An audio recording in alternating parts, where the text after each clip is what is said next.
Here we are on page 19, number 1, quadratic optimization. Find the maximum or minimum values of the following quadratic functions and the corresponding values of x. So remember that the maximums and minimum values of quadratic functions happen at the vertex in this case and the vertex in this case, right? This would be a max value. This would be a min value, okay? So basically what they're saying is find the vertexes. So we're not doing anything different than we usually do when we find vertexes, just a different way of asking. So like in this case, the easiest way to find the vertex is usually negative b over 2a if your quadratic is in standard form like this one. We're looking at x equals a and b equals negative 2. So negative b would be 2, and the denominator would be 2 times a, 2 times 1, which is just equal to 1. So the maximum value is going to be actually maybe they're asking for the y value. Okay, so let's find the y value. If we put in 1 in for x squared, and for negative 2x, we're going to get 1 squared minus 2x, which is negative 2, and we get negative 1. So we could say that the vertex would be 1 comma negative 1, the max value would be negative 1, and the x that corresponds to it is 1. Let's look at b.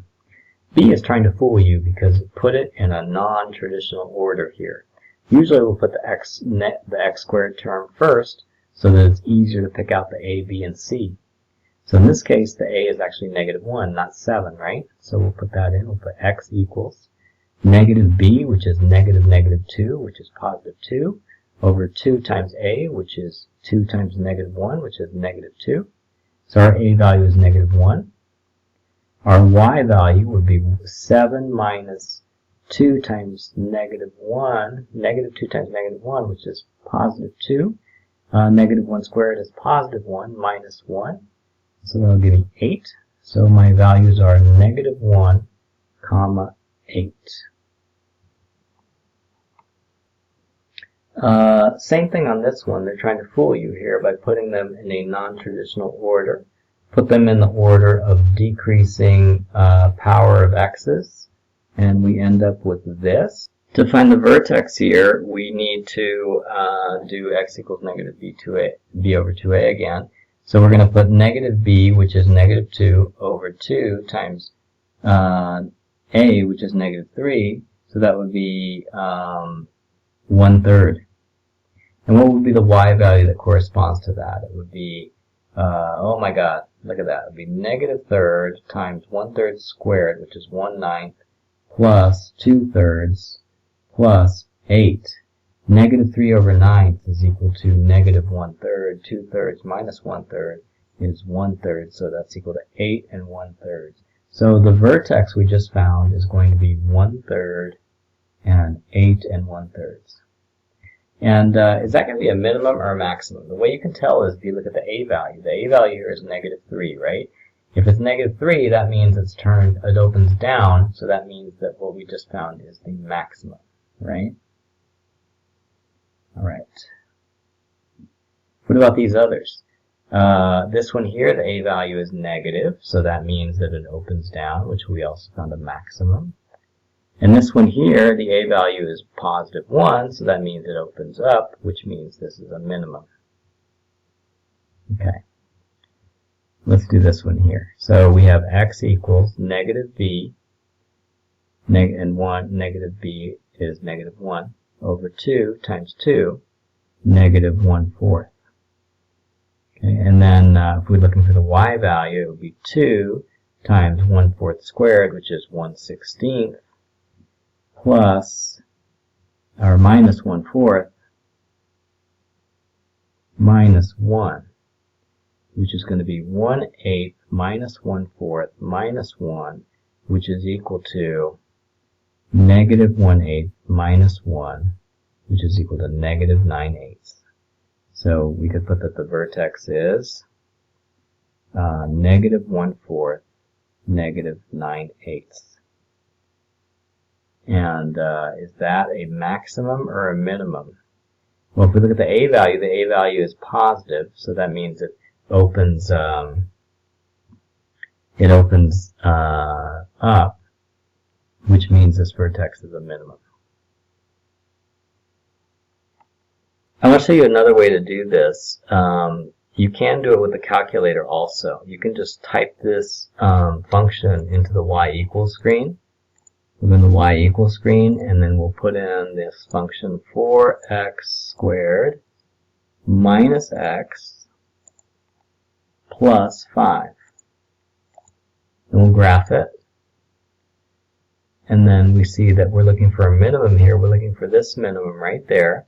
The way we find that is with second calc minimum, enter, and then you move the cursor a little bit to the left of your minimum point. You press enter for left bound. Then you find the right bound by going a little bit to the right of the vertex, and you hit enter again, and then it asks you for a guess. It doesn't really matter what guess you put, so we just can hit enter there. So it says the minimum is 0.125 and 4.9375. 4.9375. Okay, and we can see from the graph that it's a minimum. All right, last one. So the last one, let's see, A, the value is -2, and the B value is 7. So it would be negative, we would have x equals -2. I'm sorry, that's the A value. -7 divided by 2 times -2. So that would be -7 over -4, which is equal to 7/4. The y value here would be 7 times 7/4 minus 2 times 49/16. What a mess. 49/4 minus 98/16. And do this in the calculator. Make sure you use parentheses around your fractions.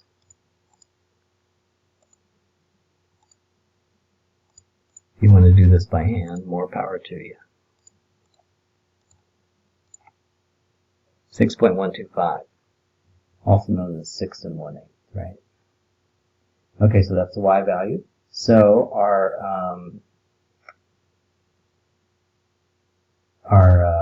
vertex is that, and it is a maximum because, as you can see, the A value is negative, so that means it's turned,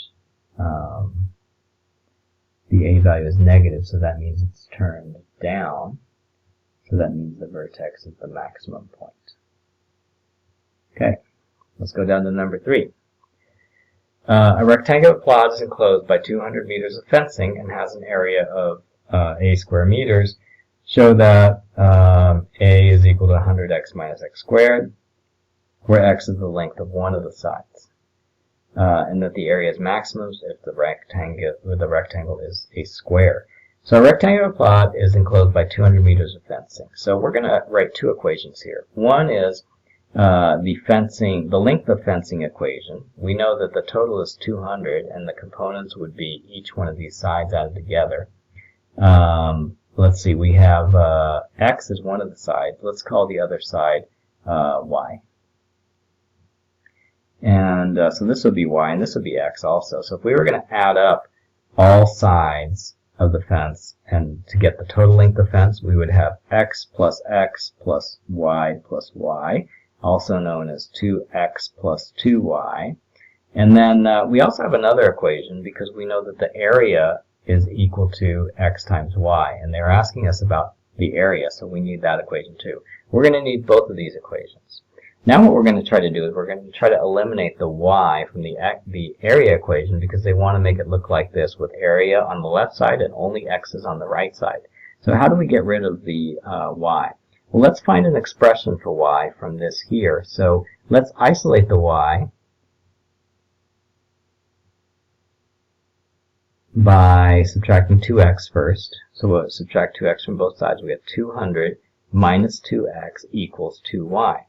Then we'll totally isolate y by dividing both sides by 2, we'll get 100 minus x equals y. Now that we have an expression for y just in terms of x, we're going to put it inside there, and we're going to end up with a equals x times 100 minus x. And if we multiply that out, we get 100x minus x squared, and that's exactly what they asked us to find, right? Then it says, show that the area is maximized if the rectangle is a square. So let's take the area equation, which is 100x minus x squared, and we're gonna graph it. So we're gonna graph it here. 100x minus x squared. And I'm going to graph it. And actually this graph goes off the screen because like with numbers like 100, it's like too far up. And the easiest way to get the whole thing into the screen is to do a zoom fit. Very handy. There we go, zoom fit. Zoom fit will adjust the y-axis so that everything comes into the screen. And that's worked a little bit, but you can see that actually the vertex is more over here, and we want to know where the vertex is. So we need to open it up a little bit. So let's go into Window, and we'll put X max of about, I don't know, it's already at 900, or no, it's X max is at 10. Let's put it like 100 in there and see if that helps. Whoops, 100.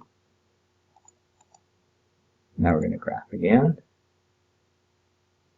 Yeah, that worked, except for now we need to do zoom fit again.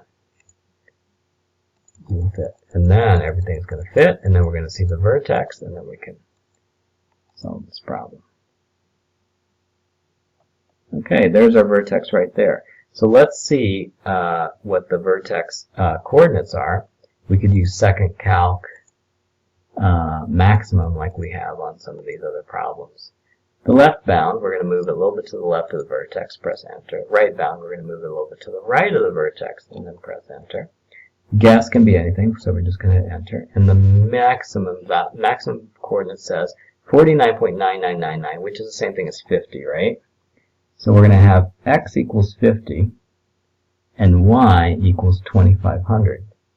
Now, if x equals 50, does that make it a square? Let's check. We do know that y is equal to 100 minus x. So if y is 100 minus x, that's 100 minus 50. So look at that. X equals 50 and y equals 50. So yeah, it is a square. So when this rectangular plot is a square, that is when the area is optimized. It's the maximum possible, and it's 2,500.